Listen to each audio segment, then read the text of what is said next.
Hello hi అండి, అందరికీ నమస్కారం. Welcome to Sheena Winnie vlogs. ఈరోజు మనం హెల్తీ స్ప్రౌట్ సలాడ్ గురించి చూడబోతున్నాం. ముందుగా ఒక 24 అవర్స్ నానబెట్టుకొని 3 డేస్ మొలకెత్తుకొంచుకున్న మొలకల్ని మనం ఒక బౌల్లోకి తీసుకుంటున్నామండి. ఈ స్ప్రౌట్స్ వల్ల ఎన్నో యూజెస్ ఉన్నాయండి. ముఖ్యంగా స్ప్రౌట్ అనేది చాలా పెద్దగా రావడం వల్ల ఇంకా ఎక్కువ హెల్త్ బెనిఫిట్స్ ఉంటాయి. అందుకే ఇంత మాత్రం స్ప్రౌట్ అనేది పెరిగేటట్టు చూసుకోవాలి.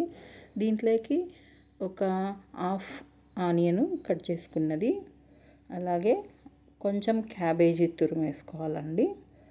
అలాగే కొంచెం కొత్తిమీరని, ఒక సగం పచ్చిమిర్చి తురుము కూడా వేసుకోవాలి. అలాగే హాఫ్ టమోటాని వేసుకోవాలండి. దీంట్లోకి సరిపడినంత ఉప్పు వేసుకొని ఒక హాఫ్ బద్ద ఉప్పు వేసుకున్న తర్వాత ఒక హాఫ్ బద్ద నిమ్మకాయని పిండుకొని మొత్తం నీట్గా మిక్సింగ్ మొత్తం కలిసేటట్టు కలుపుకోవాలండి.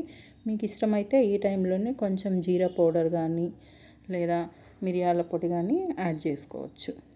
ఓకేనండి. ఈ స్ప్రౌట్స్ వల్ల చాలా అంటే చాలా హెల్త్ బెనిఫిట్స్ ఉన్నాయండి. ముఖ్యంగా క్యాలరీస్ తక్కువ ఉంటాయి. అలాగే ప్రోటీన్ అండ్ ఫైబర్ ఉండడం వల్ల బరువు అనేది తగ్గుతారు. విటమిన్ అండ్ మినరల్స్ పుష్కలంగా ఉండడం వల్ల బాడీకి ఇమ్యూనిటీ అనేది చాలా అందించడంలో చాలా హెల్ప్ అవుతుందండి. అలాగే ఐరన్ ఉండడం వల్ల అండి రక్తహీనత కూడా తగ్గిస్తుంది.